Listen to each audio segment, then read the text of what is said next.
নামটা দেয়া হচ্ছে ছাত্র দলের, মানুষ আহত হয়েছে ৮০ জন। তার মানে আমি কি হলফ করে বলতে পারবো এরা আসলে যারা মার খেয়েছে আর যারা মার দিয়েছে কোন পক্ষে আছে ছাত্র দল, এটা তো হলফ করে বলার মুশকিল। ঘটনা আয়ত্তের বাইরে চলে গেলে পরে আফসোস করে তো লাভ নেই। এখনো সময় আছে, he should come up with statement. প্রয়োজনে হেলিকপ্টার দিয়ে যদি কম্বল বিতরণ করতে যাওয়া যায়, তাহলে তিনি কেন হেলিকপ্টার সহযোগে কুয়েট ক্যাম্পাসে যেতে পারবেন না? জনস্বার্থে সমস্যা কোথায়? বড় ক্যানভাসের খেলা, বাংলাদেশের টার্সিয়ারি এডুকেশন সাবসেক্টর অর্থাৎ বিশ্ববিদ্যালয়গুলো ক্যাম্পাস অস্থিতিশীল করবার একটা চিন্তা মাথায় নিয়ে এই প্রক্রিয়া শুরু করা হয়েছে।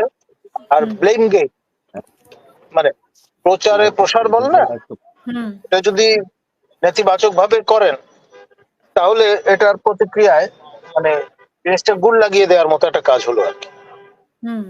আমি গল্পটা মাঝে মাঝে বলি, আজকেও বোঝার সুবিধার্থে বলবো।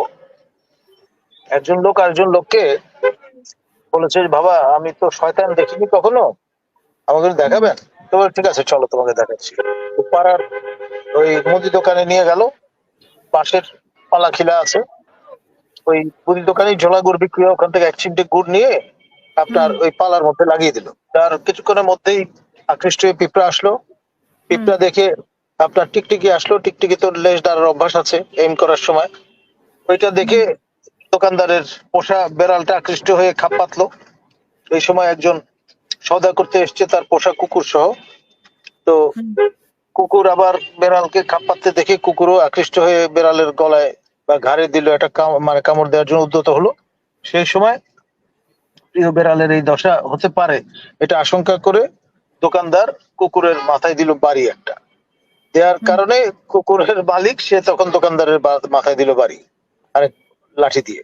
তারপরে দুই পক্ষ গ্রামবাসী মারামারি শুরু করে দিল। তো ওই তখন ওই লোকটা বললো, তুই শয়তান দেখতে চেয়েছিলি, দেখ এখন। আমাদের দেশটাকে নিয়ে এখন হচ্ছে এই খেলা, কে কার মতো করে স্কোর করবে সেই ইয়েতে পরে।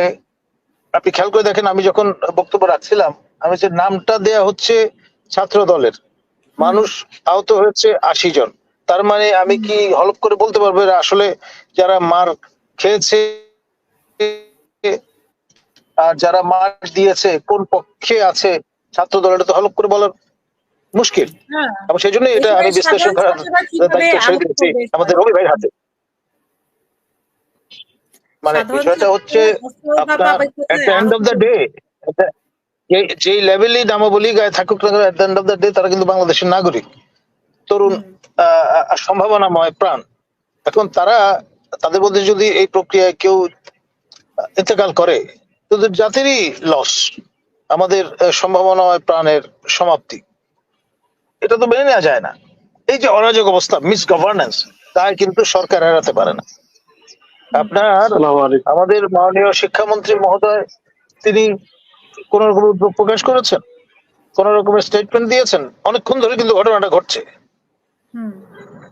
এবং অন্যান্য ক্যাম্পাসে কোন উপদেষ্টাকেই তো কোনো প্রতিক্রিয়া জানাতে দেখি না, কখনোই দেখি না। এই যে স্বরাষ্ট্র উপদেষ্টা, সংশ্লিষ্ট মাননীয় উপদেষ্টা তিনি তো নতুন মন্ত্রী নন, তিনি ৯১-এর জাস্টিস শাহাবুদ্দিনের ক্যাবিনেটের মন্ত্রী ছিলেন, এবার দ্বিতীয়বারের মতো মন্ত্রী হয়েছেন।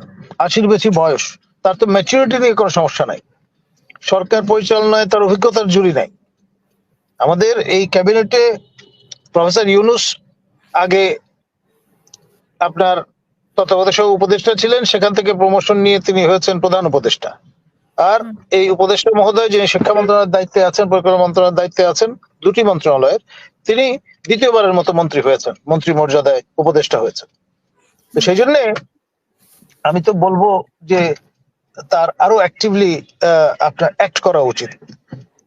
ঘটনা আয়ত্তের বাইরে চলে গেলে পরে আফসোস করে তো লাভ নেই।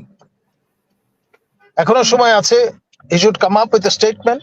প্রয়োজনে হেলিকপ্টার দিয়ে যদি কম্বল বিতরণ করতে যাওয়া যায়, তাহলে তিনি কেন হেলিকপ্টার সহযোগে কুয়েট ক্যাম্পাসে যেতে পারবেন না? জনস্বার্থে সমস্যা কোথায়? তাই বলুক না কেন, কিছুদিন সংস্কার খেলা চলেছে, এই যুক্তি ব্যবহার করে আপনি নির্বাচনকে, যেই নির্বাচন ৯০ দিনের মাথায় করে দেওয়া যায়, সেটার জন্য আপনি 6 মাস অতিক্রম করে ফেলেছেন। এখন আবার নতুন উপসর্গ হাজির করেছেন স্থানীয় সরকারের নির্বাচন। একই কাজ কিন্তু আপনার 111 সরকার করতে চেয়েছিল, আমাদের বাধার কারণে সেটা পারেনি। আপনার যেই সাতকাণ্ড রামায়ণ পরে নির্বাচন সংস্কার কমিশন যেই এন্ড প্রোডাক্ট হাজির করেছে সেটা তো আমরা দেখেছি। সুতরাং এই ধরনের কনসালটেন্সি রিপোর্টের জন্য জনগণের করের টাকা খরচ করে লম্বা সময় ধরে সময় ক্ষেপণ করে আপনার এই ধরনের আউটপুট তো আমরা চাইনি। আমাদের যেটা প্রত্যাশা সেটি হচ্ছে এই কোন যুক্তি বা আপনার কারণ হাজির করে সেই অজুহাতে আপনি নির্বাচন পিছিয়ে দেবেন, that is not the solution.